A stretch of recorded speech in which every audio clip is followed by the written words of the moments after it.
Hello students, आज हम पढ़ेंगे पेज नंबर 34 पर द सिस्टम ऑफ राइटिंग के जो सिस्टम था राइटिंग का उसके बारे में पढ़ेंगे हम। The sound that a cuneiform sign represented was not a single consonant or vowel. अब ये जो साइन थे, जो साउंड्स के साइन जो पीछे हमने हैंड राइटिंग पढ़ी है, कॉनिफॉर्म जो साइंस थे उसमें सिर्फ सिंगल कंसोनेंट और वॉवल्स ही नहीं थे, जैसा कि इंग्लिश में एम ए ये जो वर्ड्स थे अल्फ़ाबेट्स थे सिर्फ यही नहीं थे, बल्कि बट सिलेबल्स, लेकिन और वर्ड जैसे कि से, पुट और ला और इन इस तरह के वर्ड्स भी हुआ करते थे। Thus the sign that Mesopotamian scribe had to learn, ये यहाँ पर इसलिए जो ये जो साइन थे लिखने के, जो मेसोपोटामियन स्क्राइब जो होता था लिखने वाला, मेसोपोटामिया के अंदर जो लिखने वाला होता था, हैड टू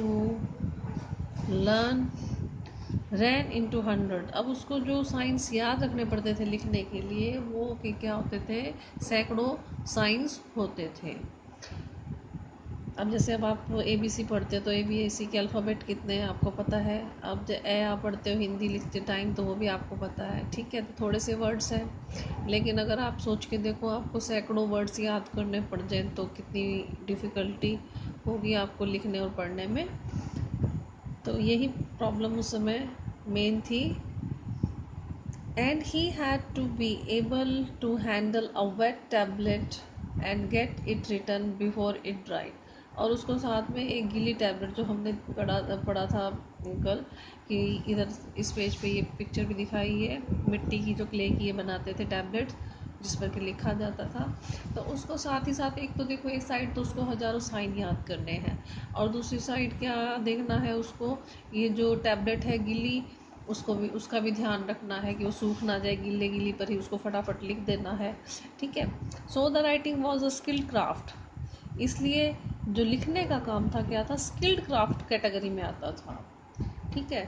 बहुत स्किल्ड जो लोग थे वही लिख पाते थे, आम व्यक्ति नहीं लिख पाता था। But more important, it was an enormous intellectual achievement. लेकिन क्या था कि इम्पॉर्टेंट और क्या था कि इसे बहुत ही ज़्यादा इंटेलेक्चुअल अचीवमेंट्स भी मिलती थी। किस चीज़ में, क्या एकदम इंटेलेक्चुअल अचीवमेंट मानते थे। क्यों क्यों मानते थे, conveying in visual form of system of sound of a particular language. भाई किसी भी पर्टिकुलर लैंग्वेज के जो सिस्टम है साउंड का, उसको जो जिसको कि हम देख रहे हैं उसको कन्वे करना। लैंग्वेज है क्या भाई, देखो जो हम से सामने देख रहे हैं कि कुछ भी देख रहे हैं, अब जैसे मैं टीवी देखता हूँ तो अब मैं टीवी देख रहा हूँ, वो विजुअली हो रहा है, ठीक है, और मुंह से हम बोल रहे हैं तो क्या है, लैंग्वेज है। और इस लैंग्वेज को जैसे हम विजुअलाइज जो भी कर रहे हैं और उसको लिखना, मैं टीवी देख रहा हूँ एक तो बोल के बताना, और एक उन्हीं को साइंस में लिख के एकदम जो विजुअली हो रहा है उसको साइंस में ढाल देना, अक्षरों में ढाल देना, ठीक है। तो ये क्या अचीवमेंट मानी गई थी, एकदम से इंटेलेक्चुअल अचीवमेंट इसको माना गया था, ठीक है। तो अब है लिटरेसी। अब लिटरेसी साक्षरता पता है आपको। अब यहाँ पे क्वेश्चन आपका उठता है, अभी हम इस बात को बार बार पढ़ चुके हैं कि सैकड़ों साइंस है और कुछ लोग जो स्किल्ड क्राफ्ट जिनको आता था लिखने का वही लिख पाते थे, ठीक है। तो अब यहाँ पे क्वेश्चन आपसे पूछ लेते हैं कई बार कि कुछ मेसोपोटामियन ही लिख और पढ़ क्यों पाते थे, पढ़ना लिखना सिर्फ कुछ ही मेसोपोटामियंस को क्यों आता था। तो उसका आंसर आपको यही देना है, क्योंकि साइंस ही बहुत ज़्यादा होते थे, जिसमें कि आम जो लोग हैं वो इन साइंस को ना पढ़ पाते थे ना ही समझ पाते थे। तो very few Mesopotamian could read and right, बहुत ही कम मेसोपोटामियन जो थे लिख और पढ़ पाते थे। Not only were there hundreds of sign to learn, क्योंकि काफ़ी जो 100 साइंस होते थे लर्न करने के अलावा, वो तो लर्न करने ही होते थे, लेकिन इसमें भी many of these were complex, बहुत ही मुश्किल होते थे बहुत से इनमें से, ठीक है। तो इस टॉपिक में बस इतना ही करेंगे। यहाँ पे आपको ये सी जो टैबलेट्स थी उसके अंदर क्या क्या लिखा हुआ है, जिसको डिकोड कर लिया है, वो 2-3 बातें लिखी हुई हैं, ये कोई इंपॉर्टेंट नहीं है इतना। तो आपका सिर्फ एक ही क्वेश्चन यहाँ पर बनता है, यहाँ तक उसका आंसर हो जाएगा। अब है आपका the uses of writing. The connection between the city life, trade, and writing is brought out in a long Sumerian epic poem about Anmarkar, one of the earliest rulers of Uruk. अब यहाँ पे जो connection था city life के बीच में, trade के बीच में और राइटिंग के बीच में, ये एक सुमेरियन एपिक पोइम है। ठीक है, किसके बारे में है ये पोइम? एनमार्कर। एनमार्कर कौन है? एनमार्कर कौन है? ए अर्लीस्ट रूलर है उरुक सिटी का। ठीक है, यहाँ पे आपको ध्यान रखना है एनमार्कर कौन है? Earlier ruler of Uruk. Uruk क्या है? सिटी। सिटी का नाम है उरुक। ठीक है, तो उसके बारे में सुमेरियन पोइम है, एपिक पोइम है। तो वहाँ उसके अंदर जो है कनेक्शन देखने को मिलता है सिटी लाइफ का, ट्रेड का और राइटिंग का। In Mesopotamian tradition Uruk was the city par excellence, often known simply as the city. Uruk क्या था? एक शहर था, बहुत ही एक्सीलेंस, गजब का शहर था, लेकिन इसको सिंपली क्या कहते थे? द सिटी, शहर, सिटी ही कहते थे इसे। अब यहाँ पर जो है पोइम का डिटेल थोड़ी सी लिखी गई है कि इस पोइम के अंदर लिखा क्या गया था। ठीक है, Enmerkar is associated with the organisation of the first trade of Sumer. अब जोड़ा जाता है एनमार्कर। एनमार्कर राजा था, रूलर था उरुक का। तो अब इसको क्या कहा गया है? जुड़ा हुआ था ये ऑर्गेनाइजेशन के साथ जिसने कि पहली बार ट्रेड शुरू हुआ था सुमेर में, जिसने किया था। ठीक है, उससे जुड़ा हुआ एनमार्कर था। In the early days the epic says, ये एपिक क्या बताता है? ये महाकाव्य क्या बताता है? शुरुआती दिनों में trade was not known. Trade के बारे में इतना किसी को कुछ नहीं पता था कि व्यापार भी कुछ होता है। And marker wanted lapis lazuli. Lapis lazuli क्या है? कीमती पत्थर, हीरे जवाहरात जैसे lapis lazuli.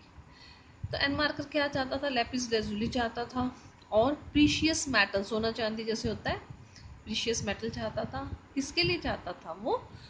For the beautification of the city temple, जो शहर का टेम्पल था उसकी सुंदरता बनाने के लिए, उसको और सुंदर बनाने के लिए इन दोनों चीज़ों की उसे ज़रूरत थी। And sent his messenger out to get them from the chief of a very distant land called Aratta. उसने एक मैसेंजर भेजा, किसके लिए? जो अराटा का चीफ था उससे मिलने के लिए। ठीक है, भाई उससे जाके पता करो भाई ये चीज़ें हम दे दे तो।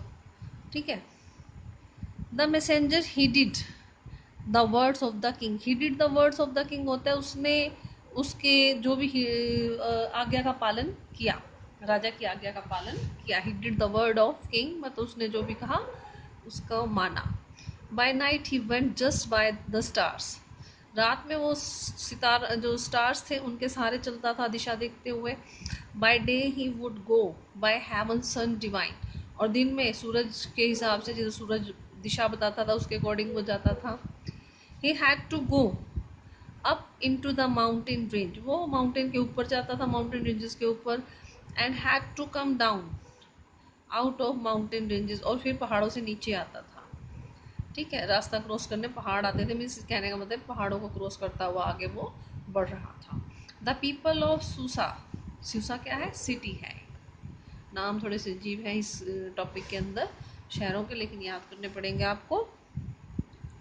जो सूसा के लोग थे, कहाँ? Below the mountain saluted him like tiny mice. अब जो छोटे चूहों की तरह उन्होंने उसे सैल्यूट किया। 5 mountain ranges, 6 mountain ranges, 7 mountain ranges he cross, उसने कई माउंटेन जो थे एक के बाद एक वो क्रॉस करता चला गया।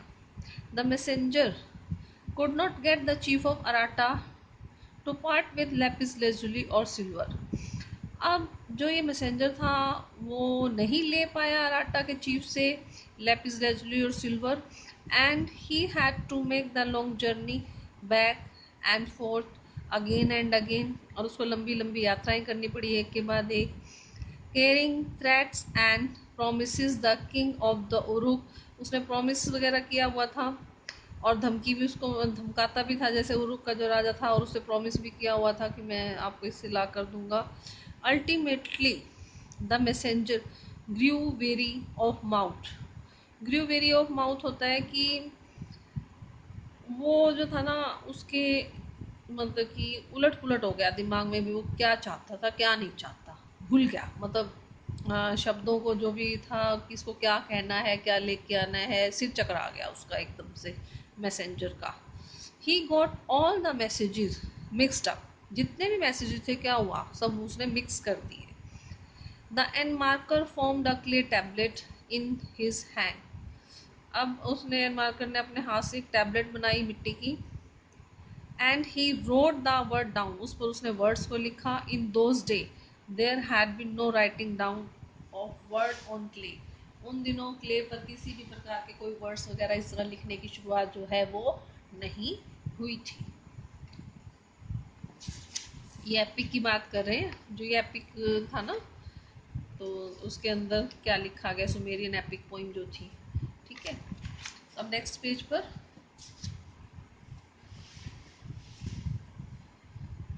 Given the written tablet. अब ये लिखी हुई टैबलेट उसको दे दी उसने, जो मैसेंजर था। The ruler of the Aratta examine the clay. अब जो अराटा का जो रूलर था वो हैरान होके मतलब कि उसको क्ले को देखता है, भाई क्या है, क्या लिखा है इस पर। That the spoken word nails, जिस पर की स्पोकन वर्ड्स वर्ड नेल्ड, मतलब कि जो बोली जाती हैं बातें, लेकिन उसको उस पे ऊपर नेल किया हुआ था, मतलब कि खुदाई उसकी करके उसको लिखा छापा हुआ था। ठीक है, वे जो भी बोलना चाहते हैं, क्या क्या उसको चाहिए, जैसे उसने वो लिख दिया था अपना मैसेज उस पर। हिज फेस वर फरोनिंग। फरोनिंग होता है कि भाई उसका फेस एकदम हैरानी वाला हो गया, त्योरियाँ उसकी चढ़ गई। He kept looking at the tablet. वो लगातार क्या हुआ, उस टैबलेट को देखता रहा कि ये ऐसे कैसे भाई बोलने वाली बात एकदम इस पर ऐसे लिख दी, और मुझे पता चल रहा है कि क्या लिखा है। तो बंदा हैरान हो जाता है कि ये तो कभी हुआ ही नहीं ऐसा लिखने का काम। ठीक है, अब यहाँ पर क्या बताया गया इस पैराग्राफ के अंदर, this should not be taken as the literal truth. हम इसको एकदम से, ये जो भी लिखा हुआ है इस एपिक के अंदर, सुमेरियन एपिक के अंदर, हम इसको सच नहीं मान सकते। But it can be inferred that in Mesopotamian understanding it was kinship that organized trade and writing।